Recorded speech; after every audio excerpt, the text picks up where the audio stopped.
फरमाते हैं कि मैं ना मजदूर लेने गया, बगदाद के चौक में मजदूर बैठे होते थे, तो मेरी उन मजदूरों में से ना एक नौजवान बच्चे पे नजर पड़ी। बड़ा कमजोर सा वजूद था, लेकिन चेहरे पर इबादत का निशान था। माथा बताता था कि नमाज का बड़ा ख्याल रखता है। मैं उसके करीब गया। चेहरे भी बड़ा कुछ बताते हैं ना, चेहरों में भी बड़ी रानाई होती है। फरमाते हैं मैं करीब गया, मैंने उसको कहा बेटे मजदूरी करोगे? तो कहने लगा मजदूरों में बैठा हूं तो हुजूर मजदूरी के लिए ही तो बैठा हूं। तो मैंने कहा कि चलो फिर। कहने लगा नहीं मेरी कुछ शर्तें। मैंने कहा बताओ? कहने लगा पहली शर्त यह है कि लोग 4 दिनार दिहाड़ी लेते हैं, मैं 3 दिनार लूंगा। मैंने कहा यार भाई तो बड़ी बेहतरीन है, बाकी भी इस तरह की रख ले। उसने कहा हुजूर दूसरी शर्त यह है कि मैं आपकी मुकम्मल बात मानूंगा, लेकिन जब अजान हो जाएगी फिर आपकी नहीं सुनूंगा। तीसरी बात उसने ये की कि हुजूर मैं आपके घर में काम करूंगा पर आपके किसी सवाल का जवाब नहीं दूंगा। कहते मैंने कहा यार तू बड़ा अजीब है, शर्तें तो मालिकों की होती हैं। कहने लगा जी बहरहाल मैं शर्तें लगा के जाता हूं। फरमाते मैं उसे घर ले आया, काम मैंने उसको बताया, तो जो काम मजदूर सारे दिन में करता है ना उसने 2 घंटे में कर दिया। हमारे मजदूर सिगरेट पीने में भी तो आधा घंटा लगाते हैं, वो चाय पीने जाए तो पौना घंटा। वहां उनको भी तो दयानतदारी करनी चाहिए कि नहीं करनी चाहिए? ने मुआहदा किया है ना जी, तो पूरा उतरना चाहिए ना। कहते 2 घंटे में। अब काम जब बंदा शुरू कराता है तो काम और निकल आता है। कहते काम मैंने उसको और बता दिया, वो करने लगा। उसने मिट्टी निकाल के रखी थी बाहर रास्ते में, तो अजान हो गई जोर की। उसने वहीं कुदाल छोड़ी कही और चलने लगा। तो मेरा बेटा कहने लगा इसको जरा बराबर कर दो। कहने लगे चुप कर जा, तेरे बाप से बात हुई थी, जब अजान होती है तो मैं किसी और की नहीं सुनता, सिर्फ अल्लाह रसूल की सुनता हूं। कहते मस्जिद चला गया, नमाज पढ़ के आया तो दोपहर का वक्त था। मेरी बीबी कहने लगी इसको को खाना खा ले। कहते हमने कहा खाना खा लो, तो कहने लगा मैंने रोजा रखा हुआ, रमजान भी नहीं था, नफली रोजा रखा हुआ। फरमाते हैं शाम हुई, मैंने 3 दिनार दिए, तो मैंने कहा तेरा नाम क्या है? कहने लगा मैंने आपसे कहा था मैं किसी सवाल का जवाब नहीं दूंगा। कहते वो चला गया। अगले दिन मैं फिर लेने गया उसे, काम कुछ और निकल आए, तो लोगों ने बताया वो सिर्फ हफ्ते वाले दिन आता है। मैंने कहा क्यों? कहने लगे जी वो कहता है मेरा हफ्ते का खर्चा 3 दिनार है, जब 3 दिनार कमा लेता हूं तो बाकी सारा टाइम अल्लाह रसूल की जिक्र में गुजार दिया करता हूं। फरमाते हैं जी अगले हफ्ते मैं फिर लेने गया, मैंने पूरा हफ्ता इंतजार किया कि काम उसी से कराना है। मैं जब गया तो मैंने कहा चलो। कहने लगा मेरी शर्तें याद है ना? और मैंने कहा याद है भाई साथ चल। फरमाते हैं काम कराया, 2-3 हफ्ते वो आता रहा। एक हफ्ते में गया तो लोगों ने कहा हुजूर आज नहीं आया। क्यों? कहने लगे बीमार हो गए। कहाँ घर है? कहने लगे बगदाद के कब्रिस्तान के पीछे जो कच्ची आबादी है उसमें रहता है। फरमाते मैं गया, दरवाजे पे दस्तक दी तो कहने लगा हुजूर आप हैं? दरवाजा खोला है, आ जाइए। फरमाते मैं अंदर गया तो मैंने कहा तुम्हें कैसे पता चला मैं आया हूं?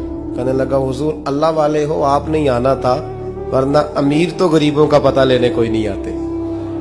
कहते मैं करीब गया तो कहने लगा मैं आपका इंतजार कर रहा था, तेज बुखार है, तप रहा। जेब से कुछ पैसे निकाले, कहने लगा ये पैसे रख लें। एक अंगूठी निकाली, कहने लगा हुजूर आज रात को मेरा इंतकाल हो जाएगा, इन पैसों का कफन खरीद के सुबह जनाजा पढ़ के मुझे दफन कर देना, और जब दफन करो तो ये अंगूठी लेके असर के बाद हारून रशीद के पास जाना। आप उसे कहना मैंने मिलना है पर वो आपको टाइम नहीं देगा। आप उसको आवाज दीजिएगा कि तेरी एक अमानत है मेरे पास, फिर वो आपसे मिलेगा तो अंगूठी दे दें, फिर आप मेरी तरफ से फारिग हैं। हजरत फरमाने लगे तेरा नाम? और कहने लगा हुजूर वक्त थोड़ा है, आज रात मैंने जाना है, बड़ी लंबी माफी मांगनी है रब करीम से, अगर मुनासिब समझे तो मुझे अपने रब से तन्हाई कर देने। फरमाते हैं मैं आ गया पर उसकी बातों ने मुझे सारी रात सोने नहीं दिया। फरमाते हैं सुबह बड़ी मुश्किल से सूरज निकला, मैं गया दरवाजे पे हाथ रखा तो दरवाजा खुला हुआ था। अंदर दाखिल हुआ तो खुशबुएं मेरा इस्तकबाल कर रही थी। जब चेहरे से कपड़ा हटाया तो उसका तो इंतकाल हो चुका। इंतकाल हो चुका है, ऐसे है जैसे किसी का दीदार करके सोया।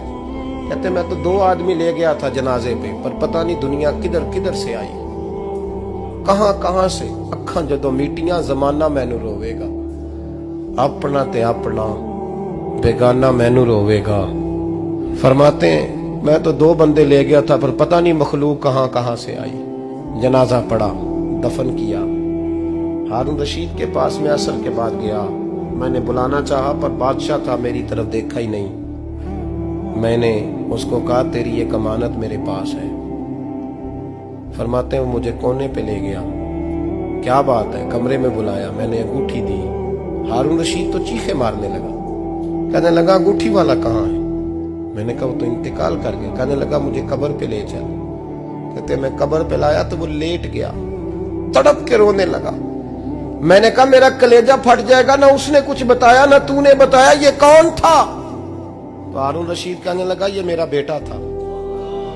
मैंने कहा तेरा बेटा और मजदूर?